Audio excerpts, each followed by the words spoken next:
बिस्मिल्लाहिर्रहमानिर्रहीम। अस्सलाम वालेकुम and welcome to immigration with Kamran.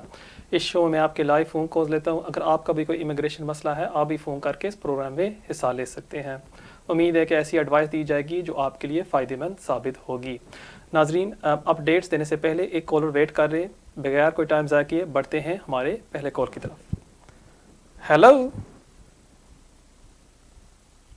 Hello hello जी, आप लाइव हो रहे हैं जी, फरमाइए। मैंने एक सवाल पूछा मेरा नाम वकास है। जी जी। लाइफ इन द यूके के मतलब मैंने 2012 में किया था, क्या वो अभी भी वैलिड होगा? लाइफ इन द यूके कब आपने किया था? डेट है आपके पास? 2012 में जी ठीक है।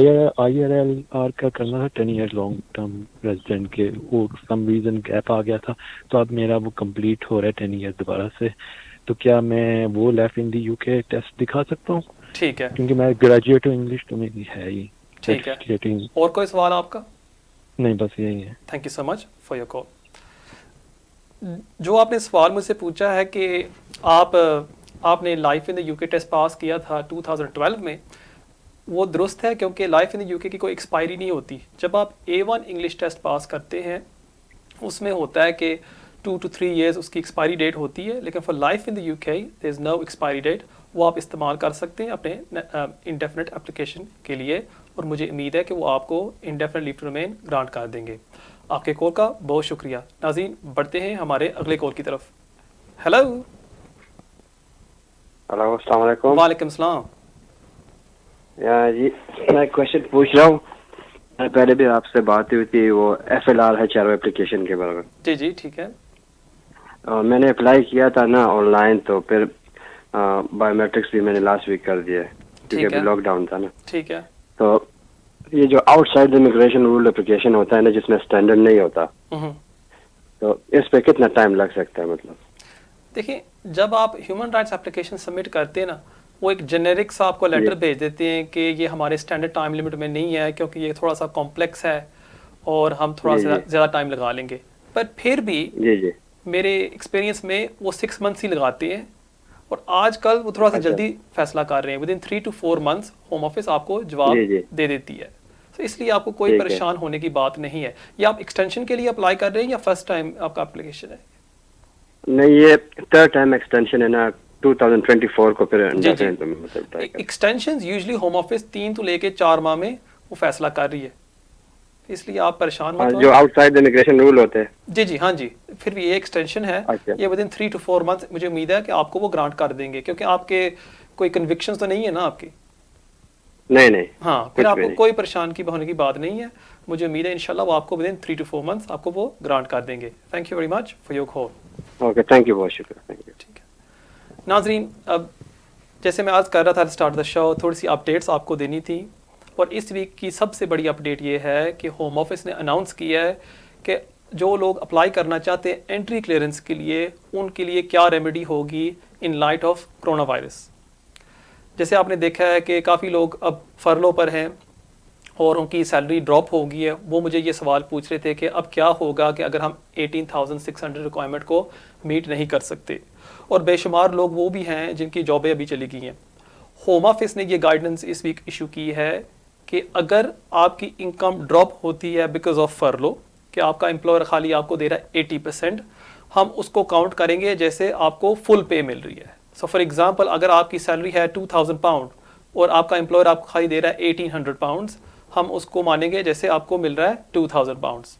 पहली बात तो उन्होंने ये कही है। नाज़रीन, एक कॉल आ रही है, बातचीत हमारी चलती रहेगी। बढ़ते हैं हमारे अगले कॉल की तरफ। हेलो। हाँ सर, अस्सलाम वालेकुम। वालेकुम सलाम। जी सर, सुना ठीक है जी अल्हम्दुलिल्लाह। जी फरमाइए। ये आप कामरान बात कर रहे हैं? जी कामरान साहब बोल रहा हूँ। जी फरमाइए। जी, वो असल में ना आपसे पूछना था कि मैं ना पाकिस्तान से आया हूँ, मतलब मेरे मामू होते हैं स्पेन, तो जी वो जी इधर यूके में मूव हुए हैं, तो उनने मुझे ना पाकिस्तान से इधर बुलाया है। ठीक है, आपके क्योंकि मामू ने मैं आपको बुलाया है पाकिस्तान जी से? ठीक है जी, वो स्पेन से आए हैं इंग्लैंड, उनके पास नेशनैलिटी है उधर की। ठीक है। तो मैं मतलब यूरोपियन सिटीजन है, तो मुझे पाकिस्तान से बुलाया इधर। जी जी जी, तो मेरा मतलब क्वेश्चन ये था कि आपसे पूछना था कि मेरी जो रेजिडेंसी आई है उधर लिखा हुआ है वर्क परमानेंट। तो इधर कई लोग हैं जो कहते हैं मतलब कि आप जो है काम कर सकते हैं, कोई मसला नहीं। और कई हैं जो कहते हैं आप काम कर सकते हैं वरना अगर जब आप रेजिडेंसी रिप्लाई करेंगे ना 5 ईयर के बाद, तो वो फिर आपको जो है डॉक्यूमेंट में प्रॉब्लम आएगी। और कहीं कहते हैं आप नहीं काम कर सकते। ठीक है, तो ये पूछना था मैं काम मैं कर आपको सकता हूँ इसकी या मैं आपको बताता हूँ इसका। आप आए थे ईए फैमिली परमिट पर, सही बात है? जी जी ठीक है ना, जी। आपको 6 मंथ का उन्होंने वीजा दिया और फिर आपने जी। अप्लाई किया होगा 5 ईयर रेजिडेंस कार्ड के लिए, या आपने अप्लाई जी। किया अंडर ईए सेटलमेंट स्कीम, दुरुस्त है? हाँ जी ठीक है। जी जी अब वहां आप देखेंगे आपके कार्ड के ऊपर लिखा होगा वर्क अलाउड, जी, वो लिखा हुआ है ना? बिल्कुल, लिखा हुआ है जी। आप बिल्कुल काम कर सकते हैं, लेकिन आपको एक रिक्वायरमेंट फुलफिल करनी होगी। आपको साबित करना होगा कि अभी भी आप अपने अंकल के साथ रह रहे हैं। क्यों? रिक्वायरमेंट क्या होती है मैं आपको बताता हूँ। रिक्वायरमेंट होती है कि आपको दिखाना होता है रिलेशनशिप, वो तो आपने साबित कर दिया कि वो आपके अंकल हैं, इस वजह से उन्होंने आपको वीज़ा इशू कर दिया। फिर आपको दिखाना था पाकिस्तान में कि या तो आप उनके साथ रह रहे हैं पाकिस्तान में, या आप उनके ऊपर डिपेंडेंट हैं। आपने साबित किया होगा डिपेंडेंसी, दुरुस्त है? जी जी ठीक है। जी, आप अब बिल्कुल। यहाँ आगे यूके में, यहाँ आपको साबित करना है सेम हाउस होल्ड या करंट डिपेंडेंसी। अगर आप काम कर रहे हैं, इसका ये मतलब हुआ कि आप करंटली डिपेंडेंट उनके ऊपर नहीं है, ठीक है। लेकिन ठीक, आपको ठीक। ये साबित करना होगा इंडेफिनिट के लिए कि आप उनके साथ रह रहे थे फॉर 5 years कंटिन्यूअस, ठीक है ठीक है। सो आप अपना जो कॉरेस्पॉन्डेंस है, जो आपके डॉक्यूमेंट्स हैं, वो होने चाहिए ऑन द सेम एड्रेस, ठीक है सर? ठीक है, मतलब कि एक होम में मतलब रहना चाहिए मुझे भी और उनको भी साथ में। बिल्कुल।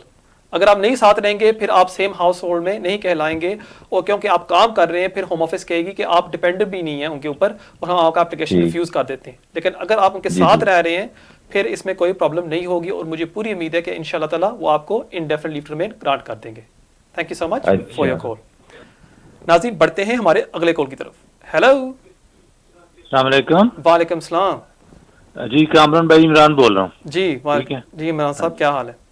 हाँ, शुक्र अल्लाह का। जी फरमाइए। अच्छा सर, क्वेश्चन ये है कि लिमिटेड लीव टू रिमेन है हमारे पास 2.5 साल की, ठीक है। ठीक है और उसकी आ गई एक्सटेंशन। जी जी। क्वेश्चन मेरा ये है कि विदिन 28 डेज ही फी वेवर डालना होता है या पहले भी डाल सकते हैं? और अगर फी वेवर रिफ्यूज हो जाता है और कई दफा ये लंबा खींच लेते हैं, तो उसका क्या फिर वो ओवरस्टेयर में तो नहीं चला जाएगा? मुझे ये बताइएगा प्लीज। ठीक है। देखिए, जो पहली बात आपकी थी कि आप 28 डे से पहले डाल सकते हैं या नहीं, मैं आपको एडवाइस करूंगा 28 डे से पहले मत सबमिट करें, क्योंकि होम ऑफिस की गाइडेंस कहती है you should make an application before 28 days. So 28 days के अंदर ही आप एप्लीकेशन को सबमिट करें। और अगर आप फी वेवर एप्लीकेशन सबमिट करते हैं और आपकी लीव फर्ज करें एक्सपायर हो जाती है उसी दौरान, 3C के तहत वो कैरी ऑन होगी, इसमें आपकी कोई परेशानी नहीं है। लेकिन अगर फर्ज करें आपकी फी वेवर को वो रिफ्यूज कर देते हैं, हेलो जी, फिर जी, आपके जी, पास जी। 10 डेज होते हैं कि आपने फौरी तौर पर फीस भरनी होती है। अच्छा, So, ठीक है, इसलिए मैं समझ गया। अगर आप समझते हैं कि आप हकदार हैं फी वेवर के लिए, आप बेशक ट्राई कर लें, और अगर वो आपको रिफ्यूज कर देते हैं, आपके पास टाइम होगा कि आप वो फीस फौरी तौर पर भर दें, और वो आपका एप्लीकेशन इन टाइम हो जाएगा। चलें, ठीक है, बहुत ठीक है सर जी, शुक्रिया, बड़ी थैंक यू सो मच, बड़ी मेहरबानी, अल्लाह Thank you। हाफ़िज़। जी नाजरीन, जैसे मैं अर्ज कर रहा था कॉल्स लेने से पहले कि होम ऑफिस ने अनाउंस किया है कि अगर आपकी इनकम में ड्रॉप हुआ है because of the corona pandemic, हम आपकी सैलरी को पूरा मानेंगे if you are on furlough. So for example, if your employer is paying you 80%, हम आपकी सैलरी को मानेंगे जैसे आपको मिल रहा है 100%। नाजरीन, एक कॉल आ रही है, बढ़ते हैं हमारे अगले कॉल की तरफ। हेलो, अस्सलाम वालेकुम। वालेकुम सलाम। जी, मैं ब्रेडफोर्ड से शबीर बोल रहा हूँ। एक थोड़े दिन पहले मैंने एक सवाल आपसे मोबाइल पे पूछा था। थैंक यू आपका, जो आपने बड़े तफसील से मुझे इसका रिस्पांस दिया था। जी जी। तो मैं पूछना ये चाहता था कि आप मेरे लिए कोई और ऑप्शन है जो बेटे की वाइफ का जो है। सॉरी, अगर आप मुझे दोबारा दोहरा दें थोड़ा सा कि आपका सिचुएशन क्या था। मेरा बेटा है वो 10 ईयर रूट पे है। जी जी। तो उसके पास लिमिटेड लीव टू रिमाइंड है, 10 ईयर रूट पे। तो उसकी मैंने शादी की, तो उसका मैं वाइफ का जो है कोई कर सकता हूँ, या कि आपने कहा था नहीं आप स्टिल वो जब तक उसको पास इंडेफिनिट ना हो। ठीक है, देखिए एक है सिनारियो जिसमें आपका बेटा बुला सकता है अपनी वाइफ को, अगर वो साबित कर सकता है कि एक्सेप्शनल सर्कमस्टांसेस हैं। इसका ये मतलब होता है कि उसको हद से ज़्यादा ज़रूरत है उसकी वाइफ की। अगर फ़र्ज़ करें आपके बेटे के पास कोई मेडिकल कंडीशन है, कोई डिसेबिलिटी है जी, फिर वो कह सकता है कि देखें मुझे मेरी वाइफ की बहुत ज़रूरत है क्योंकि मेरे लिए कोई देखभाल करने के लिए कोई नहीं इस मुल्क में, और प्लीज़ मेरी वाइफ को वीज़ा ग्रांट किया जाए। ये एक पॉसिबल ऑप्शन है। मैं आपको यही एडवाइस करूँगा कि अगर आप ब्रैडफर्ड से आए मेरे पास और हम बातचीत कर सकें और डिस्कस कर सकें आपके लिए कौन सी बेस्ट ऑप्शन होगी, अगर हमारे पास वो डॉक्यूमेंट्री एविडेंस है फिर ही इसमें कोई बात बन सकती है। लेकिन ये 50-50 होता है। अगर डॉक्यूमेंट्री एविडेंस सही है हमारी, बहुत मजबूत मेरा बेटा जो है ना वो ब्लाइंड है जो है ना, उसके बाद से ठीक है। फिर अगर आपका बेटा नबीना है फिर आपका बेटा बिल्कुल अप्लाई कर सकता है अंडर एक्सेप्शनल सर्कमस्टांसेस, और इंशाल्लाह मुझे उम्मीद है कि वो ग्रांट कर देंगे। लेकिन फिर भी हमें डॉक्यूमेंट्री एविडेंस सारी चेक करनी पड़ेगी और सही तरह केस को तैयार करके फिर ही हम दर्ज करेंगे और इसमें बात बनेगी। तो उसके लिए स्टिल उसको 1850 जो है वो शो भी करना पड़ेगा। उसकी वेज जो है 18,500 है। किसकी? बेटे की। नहीं, अगर हम एक्सेप्शनल सर्कमस्टांसेस पर अप्लाई कर रहे हैं फिर हम आर्ग्यू ये भी कर सकते हैं कि बेटा मेरा उसको पीआईपी अलाउंस मिलता है बेटे को? नहीं ज़ाहिर है वो 10 ईयर रूल पे नो पब्लिक फंड पे। ठीक है, लेकिन आपका बेटा ब्लाइंड है रजिस्टर्ड? जी बिल्कुल रजिस्टर्ड। ठीक है, फिर आपको मैं ये एडवाइस करूंगा कि फौरी तौर पर आप no recourse to public funds change of conditions के लिए अप्लाई करें कि आपके बेटे को मिले बेनिफिट्स, पीआईपी अलाउंस भी मिल सकता है, उसमें भी आपका केस काफी स्ट्रांग हो जाएगा। ठीक है, ठीक। तो इसका ये जो नो पब्लिक फंड है इसको मैं कर सकता हूँ कि इसको जो है ना मिलना चाहिए। वो तो वीजे पे लिखा हुआ कि नो रिसोर्स। वो जो एप्लीकेशन आप करेंगे ना चेंज ऑफ कंडीशंस, उसमें आप सारा कुछ एक्सप्लेन करेंगे कि मेरा बेटा नबीना है, उसको नजर नहीं आता, उसको बेनिफिट की जरूरत है, और फिर वो कंसिडर करेंगे एप्लीकेशन को, और फिर अगर वो समझते हैं कि आपका बेटा हकदार है उसको वो ग्रांट कर देंगे बेनिफिट्स। उससे ये फ़ायदा ये होगा कि जब आपका बेटा अप्लाई करेगा अपनी वाइफ को स्पॉन्सर करने के लिए, उसका केस काफ़ी ज़्यादा मजबूत हो जाएगा कि वो कह सकता है कि देखें जी मुझे डिसेबिलिटी अलाउंस भी मिल रहा है, मुझे नज़र भी नहीं आता और मुझे बहुत सख्त ज़रूरत है मेरी वाइफ की यहाँ यूके में। ठीक है जी, thank you very much for your call. नाज़रीन बढ़ते हैं हमारे अगले कॉल की तरफ। हेलो।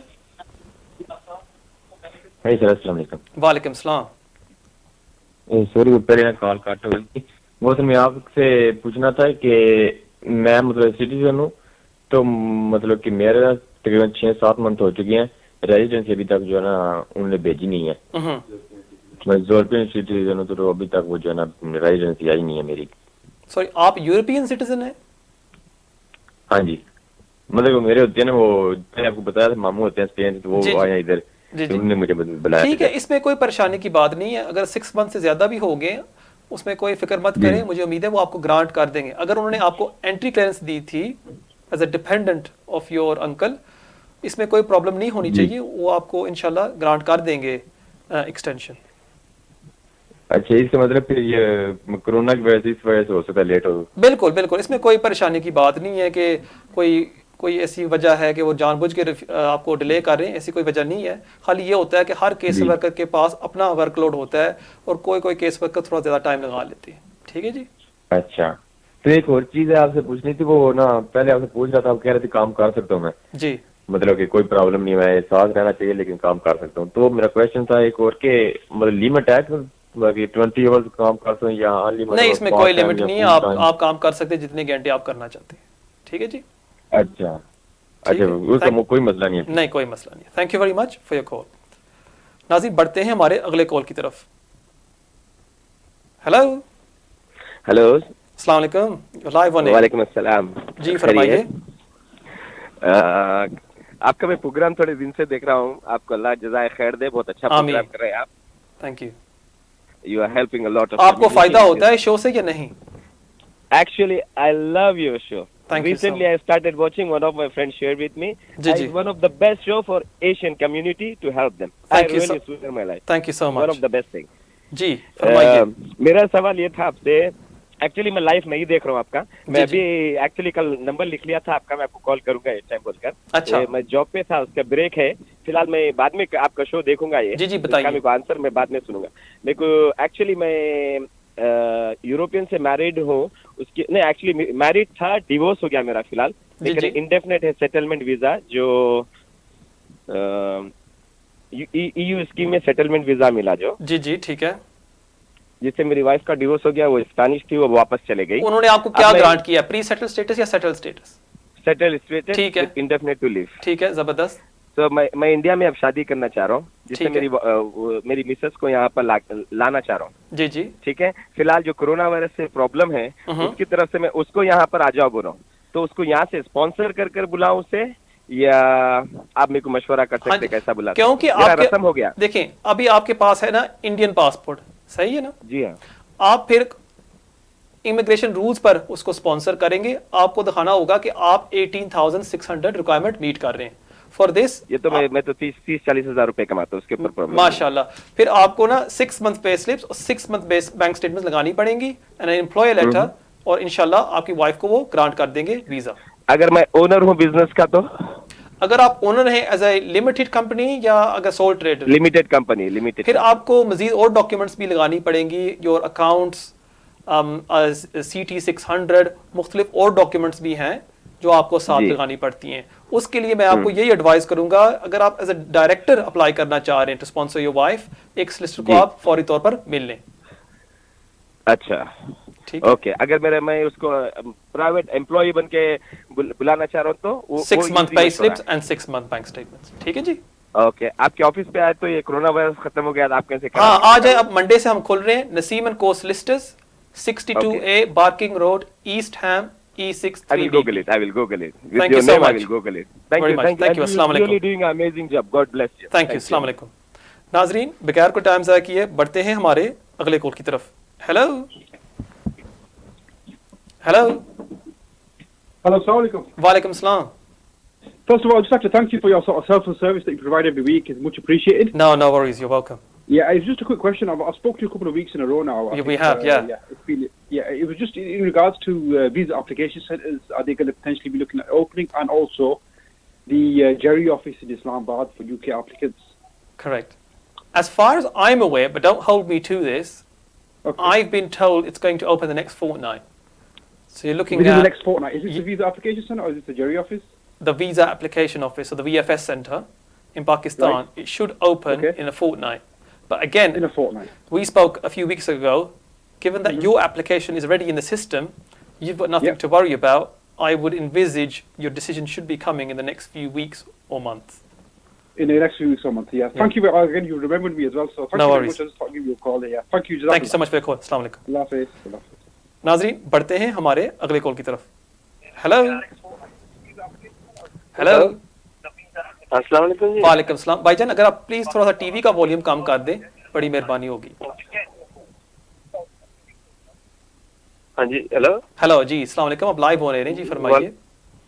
वालेकुम अस्सलाम जी। मैं असल पूछना चाहता था कि मैंने भाई का केस जमा कराया था, वो शादी करके आना चाहता था। ठीक है। हेलो जी जी मैं सुन रहा हूँ जी। तो जी तो वो जो अभी उसका फरवरी में जमा कराया था, तो अभी कोई जवाब नहीं आया। अच्छा, पाकिस्तान से अभी को दफ्तर ओपन हुए या नहीं हुए? विजिट वीजे के लिए अप्लाई किया था या कौन से वीजे? कौन से वीजे के लिए आपने अप्लाई किया था उसके लिए? उसकी वाइफ ने उसको स्पॉन्सर किया था। उसकी वाइफ ब्रिटिश है? उसको जी ठीक है। वो उसने अप्लाई किया था फरवरी में। जी सारे डॉक्यूमेंट्स उसने जमा करा दिए थे यहाँ यूके में, और सब कुछ केस उसका जमा हो गया, अभी जवाब नहीं है या कोई उसको लेटर वगैरह नहीं उधर लिखा है उन्होंने। ठीक है।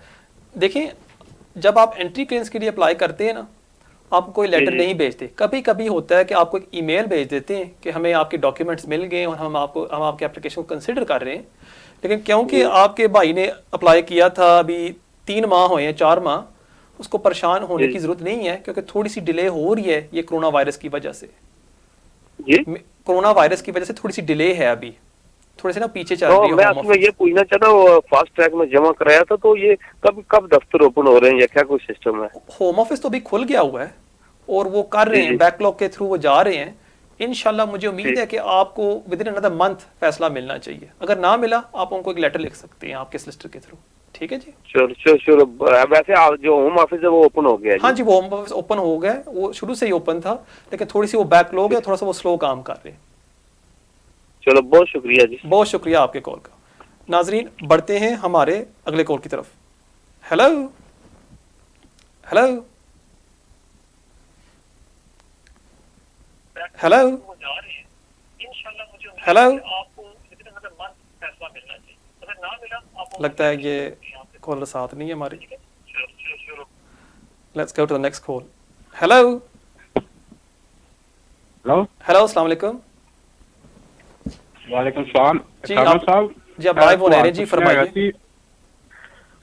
ना लगी है ਸਾਨੂੰ ਕੰਡੀਸ਼ਨਲ ਆਫਰ ਨਾ ਇਥੋਂ ਸਕਾਟਲੈਂਡ ਤੋਂ ਪੈਨਲਟੀ ਦੇ ਤੌਰ ਤੇ ਰਿਕਾਰਡ ਹੋਈ ਸੀ। 2 ਸਾਲ ਸਿਸਟਮ 'ਚ ਰਹੀ ਹੈ ਤੇ ਹੁਣ ਇੰਡੈਫੀਨਿਟ ਅਪਲਾਈ ਕਰਨਾ ਸੀ। ਅੱਛਾ, ਤੇ ਇੰਡੈਫੀਨਿਟ ਦੇ ਵਿੱਚ ਡਿਕਲੇਅਰ ਕਰਾਂਗੇ ਤੇ ਕੋਈ ਮਸਲਾ ਤੇ ਨਹੀਂ ਹੋਏਗਾ। ਵੈਸੇ 2 ਸਾਲ ਪੂਰੇ ਹੋ ਗਏ ਨੇ।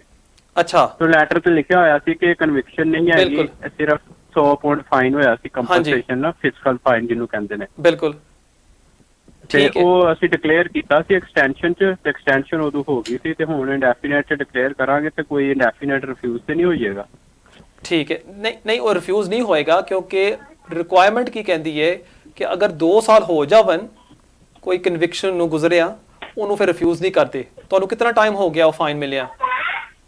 ਸਾਨੂੰ 3 ਸਾਲ ਹੋ ਗਏ ਨੇ ਹੁਣ ਤੇ ਉਸ ਵਾਕਿਏ ਨੂੰ। ਹਾਂ 3 ਸਾਲ ਹੋ ਗਏ ਨਾ, ਉਹ ਫਿਰ ਤੁਸੀਂ ਡਿਕਲੇਅਰ ਕਰ ਦਿਓ, ਲੇਕਿਨ ਉਹ ਰਿਫਿਊਜ਼ ਨਹੀਂ ਕਰਨਗੇ ਇਸ ਵਜ੍ਹਾ ਤੋਂ। ਇਨਸ਼ਾਅੱਲਾ ਉਹ ਤੁਹਾਨੂੰ ਗ੍ਰਾਂਟ ਕਰ ਦੇਣਗੇ ਕਿਉਂਕਿ ਰੂਲਸ ਕੀ ਕਹਿੰਦੇ ਨੇ ਕਿ ਅਗਰ 2 ਸਾਲ ਗੁਜ਼ਰ ਜਾਵਨ ਫਿਰ ਉਹ ILR ਨੂੰ ਰਿਫਿਊਜ਼ ਨਹੀਂ ਕਰਦੇ, ਉਹ ਗ੍ਰਾਂਟ ਕਰ ਦਿੰਦੇ ਨੇ। ਨੈਸ਼ਨੈਲਿਟੀ ਵਾਸਤੇ ਹੁੰਦਾ ਹੈ ਰੂਲ 3 ਸਾਲ। ਹਾਂਜੀ ਚਲੋ ਬਸ ਇਹੀ ਪੁੱਛਣਾ। ਬੜਾ ਮਿਹਰਬਾਨੀ, ਤੁਹਾਡਾ ਸ਼ੋਅ ਬਹੁਤ ਅੱਛਾ ਹੈ, ਵੈਰੀ ਨਾਈਸ ਹੈ। थैंक यू सो ਤੁਸੀਂ मच, ਬਹੁਤ ਲੋਕਾਂ ਦਾ ਭਲਾ ਕਰ ਰਹੇ ਹੋ। थैंक यू सो मच, बहुत शुक्रिया ਤੁਹਾਡੇ कॉल ਦਾ। अस्सलाम वालेकुम। नाजरीन बढ़ते हैं हमारे अगले कॉल की तरफ। हेलो वालेकुम सलाम। कमरान भाई क्या हाल है? ठीक है, शुक्रिया अल्लाह का, आप सुनाएं। जी अल्हम्दुलिल्लाह। कमरान भाई एक क्वेश्चन आपसे पूछना था। जी जी पूछें। कमरान भाई मैंने ना लास्ट टाइम मेरी हेयरिंग हुई थी तो उसमें ना होम ऑफिस का वकील भी नहीं आया, तो हमारी हेयरिंग हुई उधर तो वो हमारा रिफ्यूज हो गया केस। अच्छा, ये कब हुआ था? हमने दोबारा चैलेंज किया। ये हेयरिंग कब हुई थी आपकी? ये हमारी फरवरी में हुई थी। अच्छा, कोरोना से पहले, ठीक है। जी जी हाँ जी ठीक है। और कौन सी बेस पर थी ये आपकी हेयरिंग? सर ये एक्सटेंडेड फैमिली मेंबर की थी। ठीक है ठीक है। और अभी आपने वो permission to appeal application submit की या नहीं? वो सर अभी चैलेंज किया, वो जो कोर्ट का डिसीजन था ना उसको। जी जी ठीक है। मैं आपको एक एडवाइस दूं। 4 महीने हो गए हैं। मैं आपको एक एडवाइस दूं। जी जी। जब आप परमिशन एप्लीकेशन डालते हैं ना, जो आप कहते हैं कि कोर्ट ने कोई गलती की है, उसमें जी जी जीतना काफी मुश्किल हो जाता है। क्यों? बहुत कम टाइम होता है कि जजेस कोई गलती करते हैं फैसले में। आपके लिए बेस्ट ऑप्शन क्या होगी, आप दोबारा होम ऑफिस की फीस बढ़े जो है 65 पाउंड, जो उन्होंने ऑब्जेक्शन लगाई थी उसको दूर करें और फौरी तौर पर नई एप्लीकेशन डाल दें।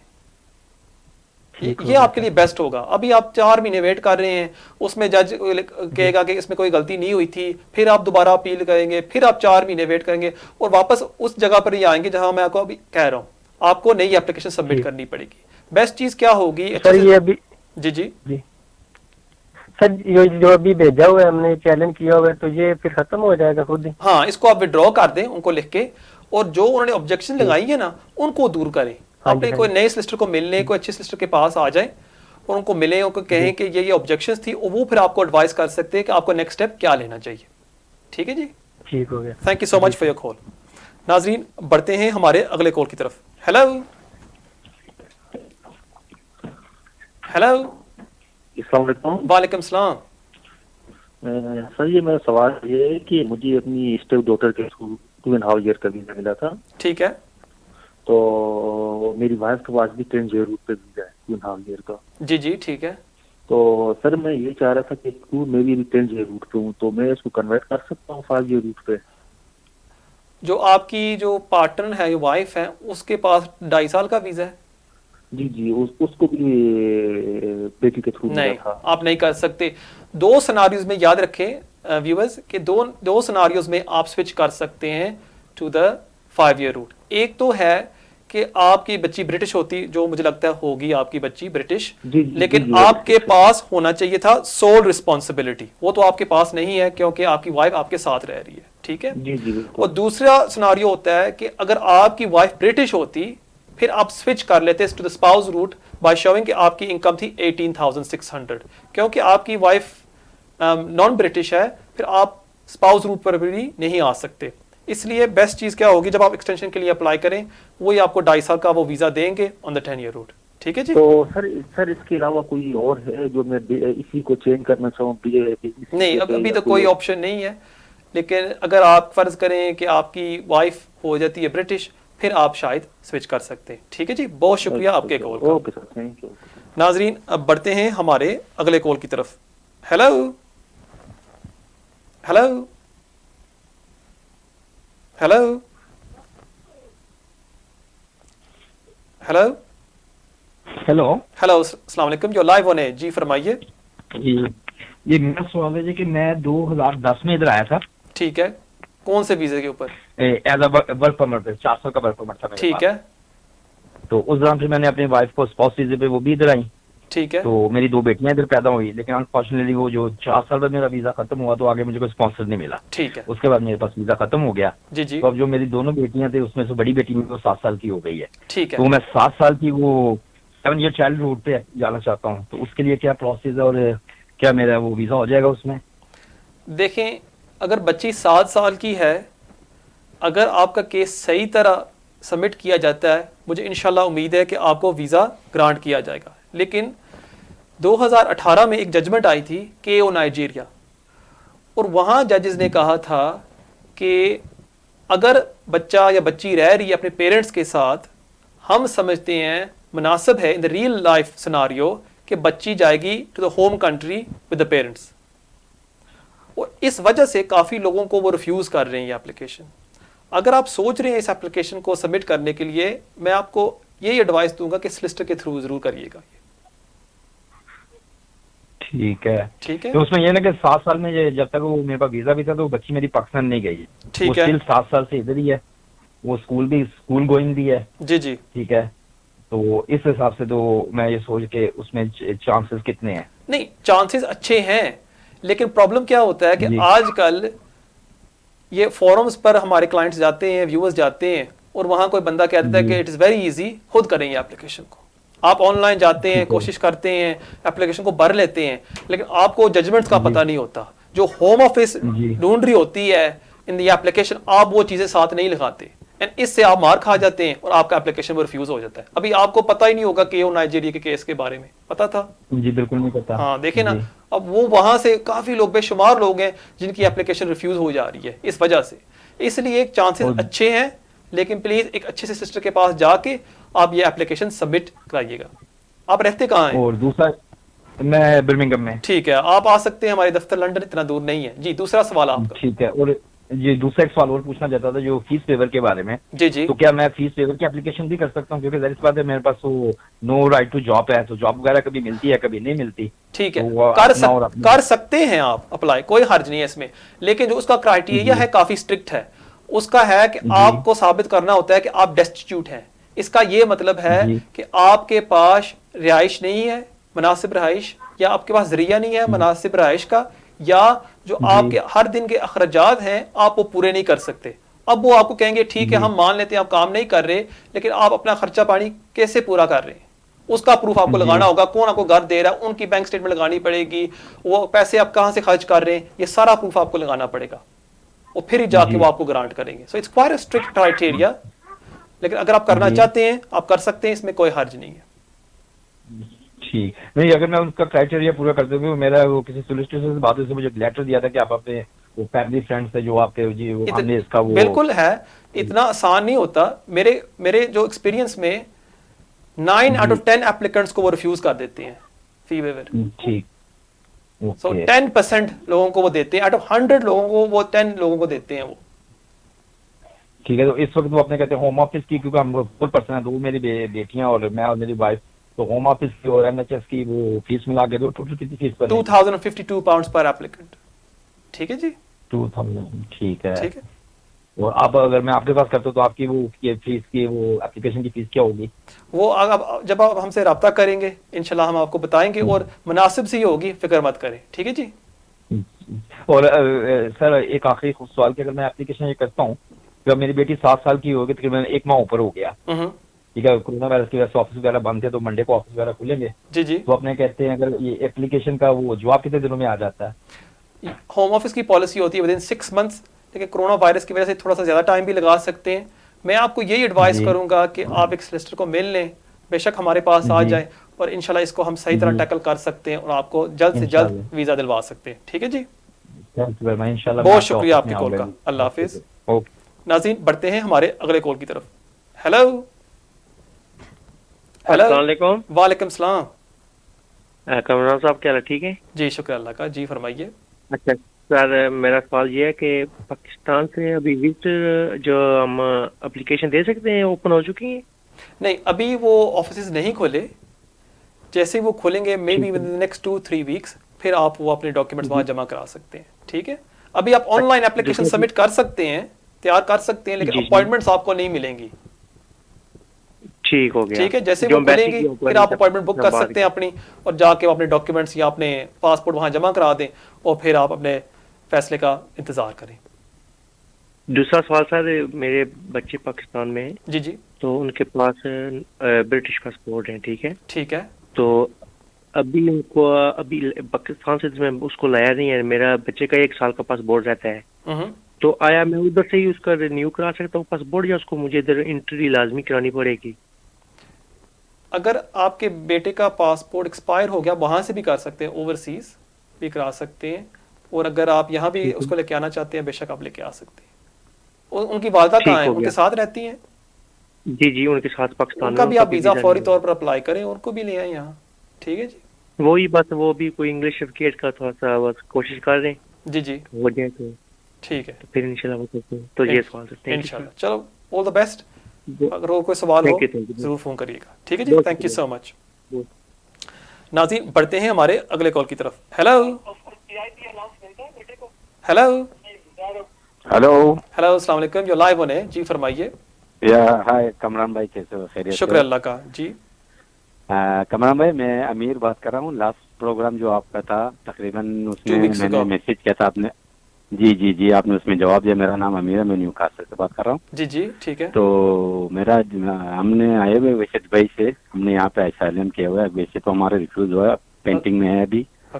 तो मेरा बेटा जो है वो 5 साल का हो गया। Okay, I know this question. आप दुबई से आए थे? जी दुबई से था। असल जरा सा मुझे ये बताना था कि मेरी जो वाइफ है उनकी जो पासपोर्ट है वो कैमरोज आइलैंड से है। तो इस बारे में मैंने मैसेज में लिखा था, लेकिन आपने जी मैंने आज जवाब देना था आपका, लेकिन आपने मुझे पहले ही कॉल कर ली। देखें जी, आपने मुझे बताया था कि आप आए हैं with the family on a Pakistani passport, ठीक है? यस। आपके वाइफ के पास है नेशनलिटी, इज इट कौन से मुल्क की है? कैमरोज आइलैंड। कैमरोज आइलैंड, ठीक है जी। जी। अब आप चाहते हैं कि अगर हो सकता है आपके बच्चे को स्टेटलेस पर ब्रिटिश पासपोर्ट दिया जाए, करेक्ट? जी, जैसे 5 इयर्स रूट्स पे। ठीक है, देखें यहाँ आपको साबित करना होगा कि पाकिस्तान एम्बेसी कंफर्म करती है कि आपका बच्चा पाकिस्तानी नेशनल नहीं, एंड द कैमरोज आइलैंड्स, वहां से भी एम्बेसी से लेटर लेना होगा, वो भी कंफर्म करें कि हम नहीं मानते कि ये हमारे कंट्री का नेशनल है। अगर आप ये प्रूफ लेके आ सकते हैं, फिर आप ये एप्लीकेशन डाल सकते हैं, फिर हो सकता है कि आपको वो ग्रांट कर दे। अगर ये 2 प्रूफ आपके पास नहीं है, then I would not advise you to submit this application. जी ठीक है, क्योंकि ये मैं आपको समझा रहा था पिछली दफा कि अगर आप कह भी देते हैं कि पाकिस्तान नेशनल्स हम नहीं है, बट दे विल से अच्छा लेकिन माँ के पास तो नेशनलिटी है, वो बच्चा is a Cameroon island national, so there is the issue. हमारे पास यहाँ पे जो होम ऑफिस के पेपर्स आते हैं, बेटे के नाम पे जो भी पेपर है सब उसमें लिखा हुआ है, अम्मी की तरफ, उनकी माँ की तरफ से लिखा हुआ आता है सब, कैमरोज आइलैंड लिखा हुआ था। लेकिन आप ये करें कि उनसे कन्फर्मेशन ले लें कि he is not a national of our country, फिर आपकी बात जरूर बन सकती है। चलिए ठीक है, बहुत अच्छी जगह। अच्छा ठीक है सर, जवाब आपकी आवाज आपके जवाब मिल गया मुझे। Thank you so much for your call. Allah Hafiz. Thank you. नाज़रीन, बढ़ते हैं हमारे अगले कॉल की तरफ। हेलो, अस्सलाम वालेकुम। वालेकुम सलाम। जी, जो लाइव होने। ठीक ठाक जी, शुक्र अल्लाह का। जी फरमाइए भाई। एक बात पूछनी थी, मैंने वीजे के लिए यूके वीजे के लिए अप्लाई किया था पाकिस्तान में, वो ऑफिस बंद है जी। अभी तक तकरीबन 2 महीने हुए कि मेरा पासपोर्ट ऑफिस में बंद पड़ा है, अभी तक खुल नहीं रहा है। मैं पूछ रहा हूँ कि कब खुलेगा, सिर्फ मैं पूछना था। मैं आप अभी कहाँ हैं? पाकिस्तान में? नहीं, मैं यूके में हूँ, मेरा फैमिली के लिए मैंने अप्लाई किया था सर, वीजे वापस यूके। किसके कौन सा वीजा अप्लाई किया था? विजिट वीजा के लिए उनके लिए? फैमिली, यूरोपियन फैमिली के लिए। ये फैमिली परमिट पर आपने किया था उनका वीजा? जी ठीक है। अभी होम ऑफिस के जो सेंटर्स हैं ओवरसीज वीएफएस सेंटर्स वो अभी बंद है। अच्छा, अगर आपके अभी मेरे ख्याल में वो खुल रहे हैं विद द नेक्स्ट 2 वीक्स, 23, 24, 25 को वो खुल जाएंगे और इंशाल्लाह आपको वो जवाब मिल जाएगा। अगर आपके फैमिली मेंबर्स अपना पासपोर्ट वापस चाहते हैं, उन्होंने ईमेल भेजी थी 2 मंथ्स अगो सबको कि आप अपना पासपोर्ट कलेक्ट कर लें। अगर वो ईमेल आपके फैमिली मेंबर्स को नहीं मिली, आप उनको ईमेल लिख सकते हैं कि प्लीज़ हम अपना पासपोर्ट कलेक्ट करना चाहते हैं, हमें बताएं कहाँ से और कब हम कलेक्ट कर सकते हैं। ठीक है जी। लेकिन इसमें अगेन कोई परेशानी होने की बात नहीं है, थोड़ी सी बैकलॉग है, थोड़ी सी डिले है क्योंकि कोरोना वायरस की वजह से, लेकिन इंशाल्लाह आपको जल्द से जल्द जवाब मिल जाएगा। मुझे 24 मार्च में ईमेल किया था कि आप पासपोर्ट ले सकते हो, वहाँ लॉकडाउन शुरू हुआ 25 पे ना, बंद हुआ ऑफिस। ठीक है। उसके बाद मुझे ऑफिस बंद है बस, वो रसीद सब कुछ है मेरे पास जो मुझे मिला था।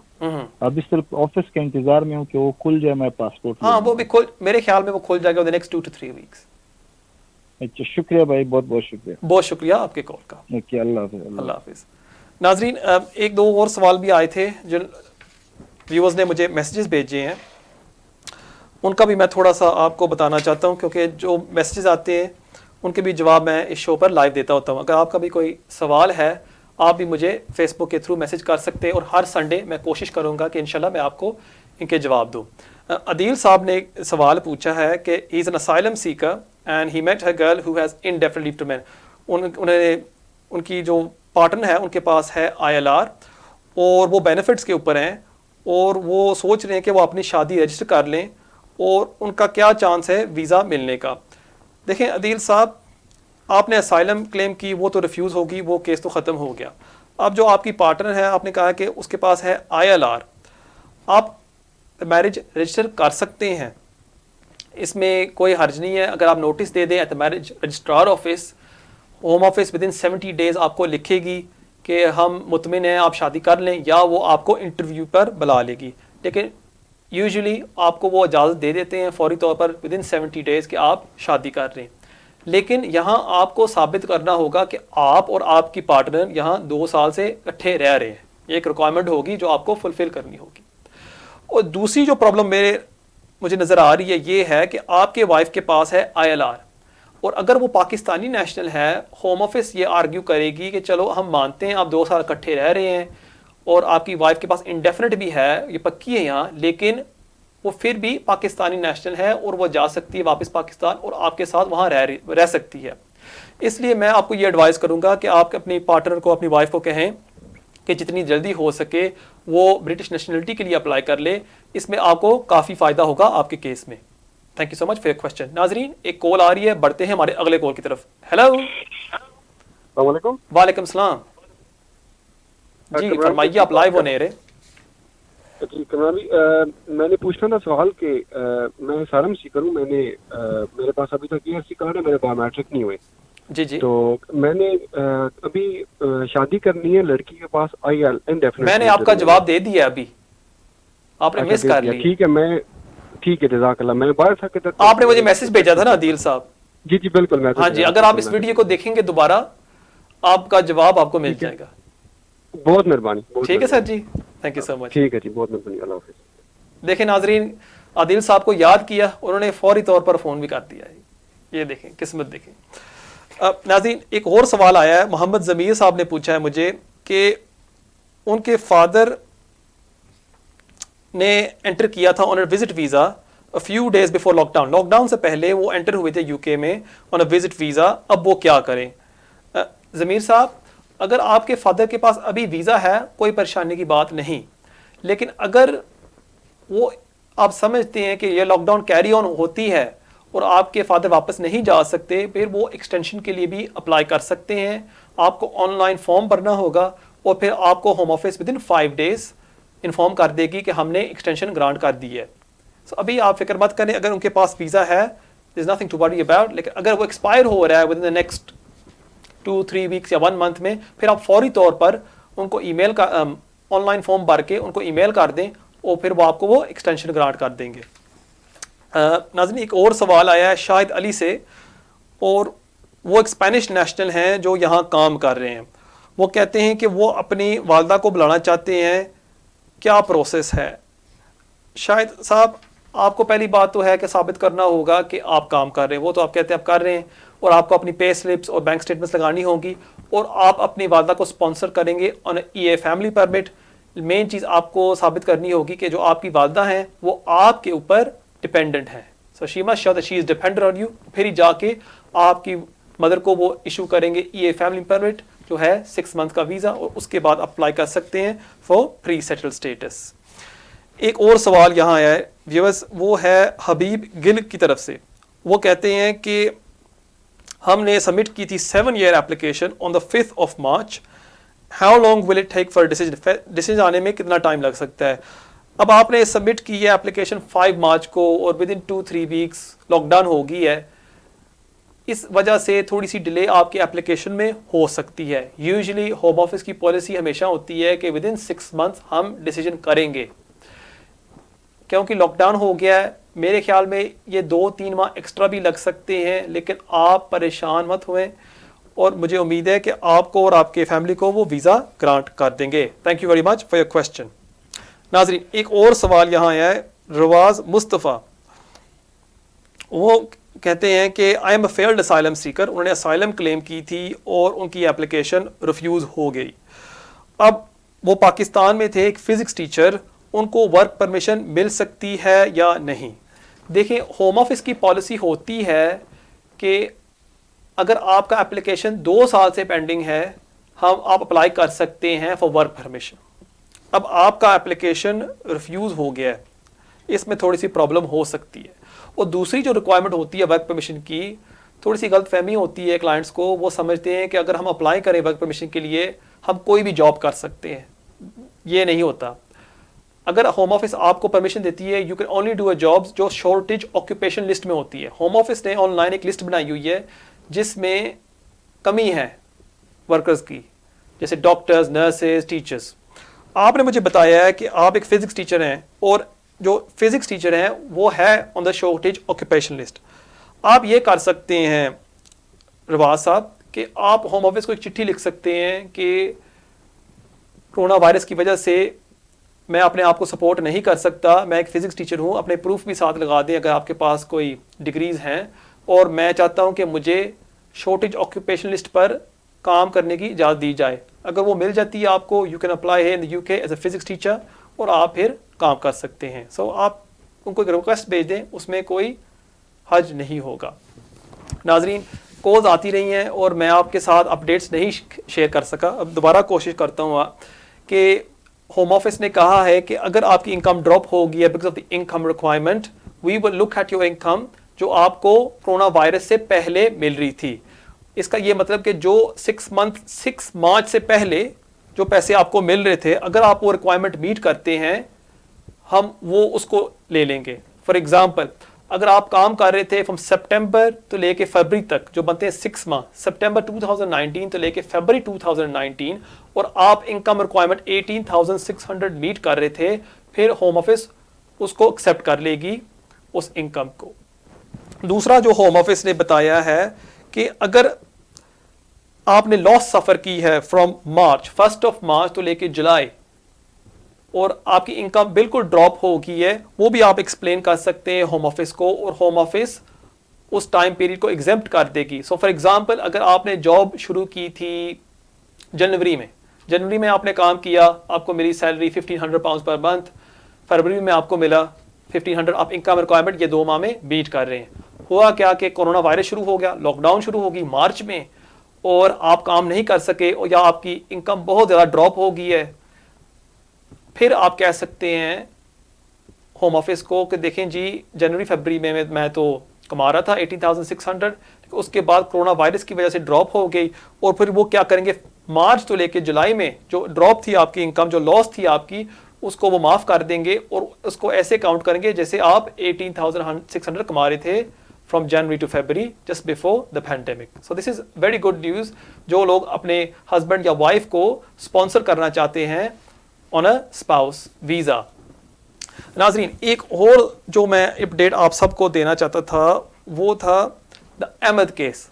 अब काफ़ी लोग समझते हैं कि अगर हम यहाँ 10 साल से रह रहे हैं हम अप्लाई कर सकते हैं इंडेफिनिट लीव टू रिमेन के लिए। ये हरगिज़ ये से नहीं होता। आपको दिखाना होता है कि आप 10 years लॉफुल यूके में रह रहे हैं।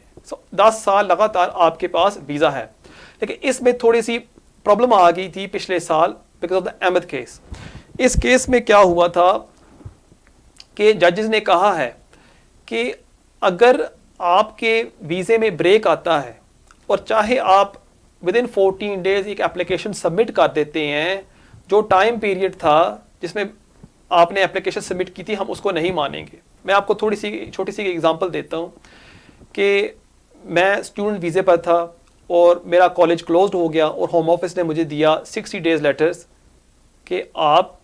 नाज़रीन, एक कॉल आ रही है, बढ़ते हैं हमारे अगले कॉल की तरफ।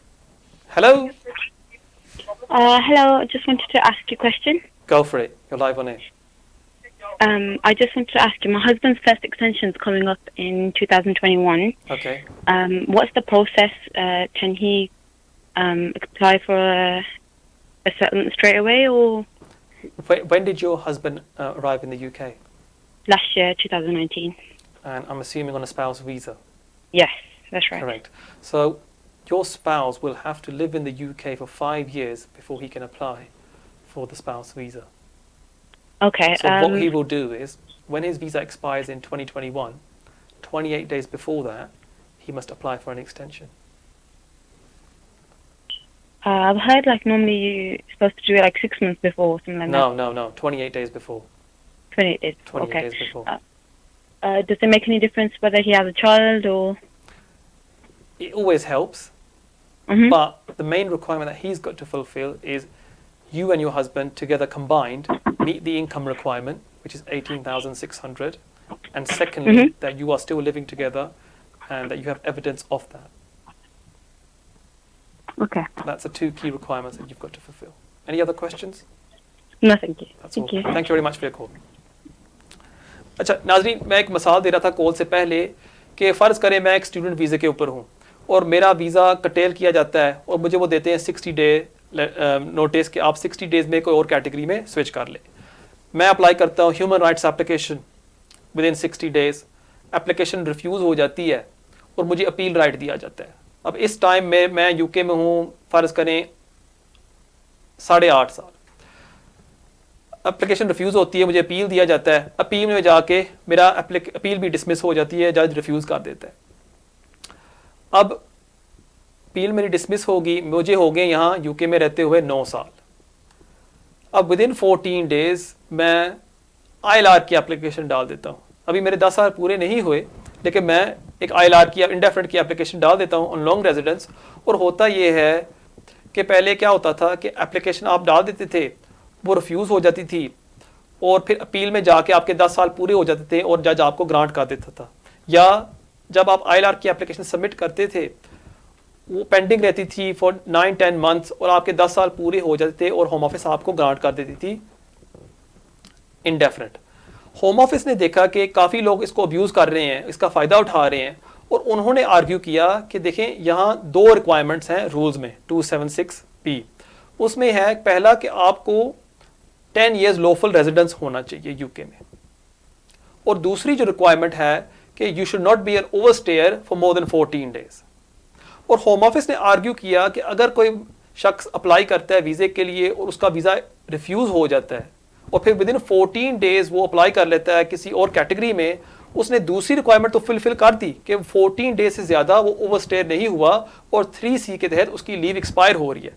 लेकिन उन्होंने ये आर्ग्यू किया कि उन्होंने 10 years लॉफुल रेजिडेंस फुलफिल नहीं किए, क्योंकि वो जो मैंने आपको मिसाल दी थी, जो मेरी अपील रिफ्यूज़ हो गई, वो फिर लॉफुल पीरियड नहीं काउंट होता। इस वजह से अब काफ़ी लोगों के लॉन्ग रेजिडेंस के एप्लीकेशंस रिफ्यूज़ हो रहे हैं। मैं आपको यही एडवाइस करूंगा एप्लीकेशन सबमिट करने से पहले एक तो अपनी सब्जेक्ट एक्सेस रिक्वेस्ट आप कर लिया करें, होम ऑफिस से अपनी फाइल मंगा लें और एक सॉलिसिटर को ज़रूर कंसल्ट करें फॉर लॉन्ग रेजिडेंस एप्लीकेशंस। नाज़रीन, एक कॉल आ रही है, लगता है कॉल ड्रॉप हो गई है। अगर कॉलर दोबारा कॉल करना चाहते हैं आप बेशक कॉल कर सकते हैं and I will take the call. नाज़रीन, एक और सवाल मैं जल्दी आप जो आता है मेरे पास हमेशा, और वो है कि अगर हमारे पास कोई कन्विक्शन है, does it affect our application और नॉट? अब इसमें 3 सिनारियोज आते हैं. अगर आप लिमिटेड लीव टू रिमेन के लिए अप्लाई करते हैं और आपको 4 साल से ज़्यादा सज़ा होती है, home office will refuse your application unless आपके पास हैं एक्सेप्शनल सर्कमस्टांसेस. अगर आप कह सकते हैं कि आपके पास बच्चा है या आपकी वाइफ ब्रिटिश है, आप उस बेस पर आर्टिकल 8 बेस के ऊपर आर्ग्यू कर सकते हैं. अगर आपको सज़ा होती है बिटवीन 1 to 4 years, सो फ़र्ज़ करें आपको होती है 2.5 साल की सज़ा, आपको होम ऑफिस वीज़ा रिफ्यूज़ करेगी जब तक 10 साल गुजर नहीं जाते आपके रिलीज से. जब से आपकी सज़ा ख़त्म नहीं होती, 10 years don't pass, home office आपके एप्लीकेशन को रिफ्यूज़ कर देगी. और अगर आपको सज़ा होती है लेस देन 1 year, फिर होम ऑफिस की पॉलिसी है कि आपको 2.5 साल का वीज़ा नहीं देगी जब तक 5 साल नहीं गुजर जाते. ये है लिमिटेड लीव टू रिमेन जब आप 2.5 साल वीज़े के लिए अप्लाई करते हैं. अब हम आते हैं इनडेफिनेट लीव टू रिमेन के लिए. अगर आप अप्लाई करते हैं, होम ऑफिस की क्या पॉलिसी है? अगेन, अगर आपको 4 साल से ज़्यादा सज़ा होती है, होम ऑफिस आपके एप्लीकेशन को रिफ्यूज़ कर देगी unless they are exceptional circumstances. Number 1. अगर आप इनडेफिनेट लीव टू रिमेन के लिए अप्लाई कर रहे हैं और आपको सज़ा हुई थी 1 साल से लेके 4 साल, सो फॉर एग्जांपल 3 years की सज़ा आपको हुई थी, home office will refuse your application unless 15 साल गुजर गए हैं. Yes, it's a very long time. और अगर आपको सज़ा हुई थी लेस देन 1 year, आप इंडेफिनेट लीव टू रिमेन के लिए अप्लाई करना चाहते हैं, फिर होम ऑफिस की पॉलिसी है जब तक 10 years गुजर नहीं जाते हम आपके ILR एप्लीकेशन को रिफ्यूज़ कर देते हैं. नाज़रीन, एक कॉल आ रही है, बढ़ते हैं हमारे अगले कॉल की तरफ. हेलो हेलो हेलो, अस्सलाम वालेकुम. वालेकुम सलाम. जी फरमाइए. जी, मेरा नाम अली है. मैं आपसे कुछ पूछना चाहता हूँ कि मैंने ना फ्रेश क्लेम किया था लिवरपूल पे. सॉरी, आप प्लीज एक टीवी का वॉल्यूम थोड़ा सा कम कर दें. ओके, मैंने फ्रेश क्लेम किया था लिवरपूल पे ना. जी जी. मेंटल हेल्थ पे article 3 and family private life पे मेरा, क्योंकि मुझे 16 साल से रह रहा हूँ साथ, मेरा मेंटल हेल्थ है. तो अभी तक डिसीजन नहीं है, 6 month हो गए हैं. क्या होम ऑफिस टाइम लगा रहा है? जी बिल्कुल, क्योंकि पैंडेमिक की वजह से थोड़ा सा टाइम लग रहा है इसमें. थोड़ा सा आप वेट करें और इंशाल्लाह मुझे उम्मीद है कि आपको वो जल्द से जल्द जवाब दे देंगे. अच्छा. ये सबके लिए ऐसा हुआ है? जी, सबके लिए ऐसे हुआ है. आप अकेले नहीं हैं, सबके एप्लीकेशन में डिले आ रही हैं. बस थोड़ा सा वेट करें और इंशाल्लाह वो आपको जवाब भेज देंगे. ठीक है जी. जी सही है. चलो ठीक है. Thank you so much for your call. और नाजरीन, जैसे मैं आपको बता रहा था कि अगर आपको नॉन कस्टोडियल सेंटेंस होती है और आप फर्ज करें आपको क्वेश्चन होती है या आपको वो फर्ज करें कम्युनिटी सर्विस होती है, आप ILR के लिए अप्लाई करना चाहते हैं, you must wait for 2 years. 2 साल आपको वेट करना होता है ILR के लिए. जब तक 2 साल नहीं गुजरते आपको वो ILR नहीं ग्रांट करेंगे. अब हम आते हैं नेशनलिटी के लिए. नेशनलिटी के क्या रूल्स हैं अगर आपको कोई सेंटेंस होती है? अगेन, अगर आपको 4 साल से ज्यादा सेंटेंस होती है, home office will refuse your application. अगर आपको 1 तो लेके 4 साल तक की सजा होती है, the home office policy is कि जब तक 15 years नहीं गुजरते हम आपके एप्लीकेशन को रिफ्यूज कर देंगे. और 1 साल से कम सजा होती है नेशनलिटी के लिए, the home office policy is कि यू गॉट टू वेट 10 साल तक, जब तक नहीं गुजरते हम आपकी एप्लीकेशन को रिफ्यूज कर देते हैं. और अगर आपको नॉन कस्टोडियल सेंटेंस होती है, नेशनलिटी एप्लीकेशन अगेन क्वेश्चन होती है या आपको कम्युनिटी सर्विस होती है, कोई सेंटेंस होती है ऐसी, जब तक 3 साल नहीं गुजरते आपकी एप्लीकेशन को वो रिफ्यूज कर देंगे. सो ये है फॉर सेंटेंसेस. आप ये इसको जहन में रखिएगा, जब भी आप अप्लाई करें मेक श्योर करें कि आप रिक्वायरमेंट को मीट कर रहे हैं. नाजरीन, आज के प्रोग्राम का वक्त पूरा होता जाता है. नहीं, एक कॉल आ रही है, एक आखिरी कॉल ले लेते हैं. हेलो हेलो, यू लाइव होने. जी फरमाइए. It is. I'm live on air. Yeah, just I want to know about, I have 5-year Italian visa and I'm now in UK. So is there any way do I stay in UK? On what basis did you get the Italian visa? refugee. On a refugee, okay. I'll give the answer to your question. Thank you very much. Thank you. Thank you. जी, caller ने पूछा है कि उनको 5 साल का refugee status मिला था इटली में, और इटली से ये यूके एंटर हो गए, और यहाँ इनको कुछ मिल सकता है या नहीं देखें, इनको अभी कोई वीज़ा स्टेटस नहीं मिल सकता, क्योंकि होम ऑफिस आर्ग्यू करेगी कि आपको रेफ्यूजी स्टेटस मिला हुआ है इटली का, आप वहाँ सेफ़ हैं और आप वापस वहाँ जाएं। और अगर यहाँ वो रहते हैं 20 ईयर्स, फिर वो अप्लाई कर सकते हैं यहाँ अंडर यूके इमिग्रेशन रूल्स, या अगर उनकी कोई वाइफ होती है यहाँ जो ब्रिटिश है, या कोई बच्चा होता है, उस बेस पर वो अप्लाई कर सकते हैं, लेकिन वो डिफरेंट कैटेगरी है। प्रॉब्लम होती है कि काफ़ी मैंने देखा है लोग पाकिस्तान, अफ़गानिस्तान से जिनके पास है इटालियन रेजिडेंस कार्ड, वो एंटर हो जाते हैं यूके में, क्योंकि जो लॉ कहता है EA लॉ कि अगर किसी के पास EA रेजिडेंस कार्ड हो, यूके उसको रिफ्यूज़ नहीं कर सकती एंटर तो वो हो जाते हैं, लेकिन यहाँ फिर आपके पास कोई स्टेटस नहीं होता। इसलिए मैं सब लोगों को यही एडवाइस करता हूँ कि अगर आपके पास है स्पेनिश रेजिडेंसी, इटालियन रेजिडेंसी, आप उस मुल्क में रहें जहाँ आपके पास वीज़ा इशू किया गया है, और कोशिश करें कि वहाँ आपको जल्द से जल्द मिल जाए नेशनलिटी, और फिर आप जहाँ चाहें आप रह सकते हैं, यूके में, आयरलैंड में, इटली में, स्पेन में, जहाँ आप चाहते हैं आप रह सकते हैं। So that is the best option for you. नाजरीन, जैसे मैं कह रहा था कि आज के प्रोग्राम का वक्त पूरा होता जाता है। अगर आप मुझसे मिलना चाहते हैं, आप you are more than welcome at Naseem and Co solicitors, 62A Barking Road, East Ham, E6 3BP. Nearest tube station is Upton Park and East Ham station on the district line. मेरा मोबाइल नंबर है 07501010101, और अगर आप मुझे email करना चाहते हैं, आप मुझे ईमेल भी कर सकते हैं at keijaz@me.com। नाज़रीन, मुझे इजाज़त दें, इंशाल्लाह अगले हफ्ते इसी टाइम मुलाकात होगी 6 से लेकर 7 बजे। दुआओं में याद रखिएगा। अस्सलामु अलैकुम।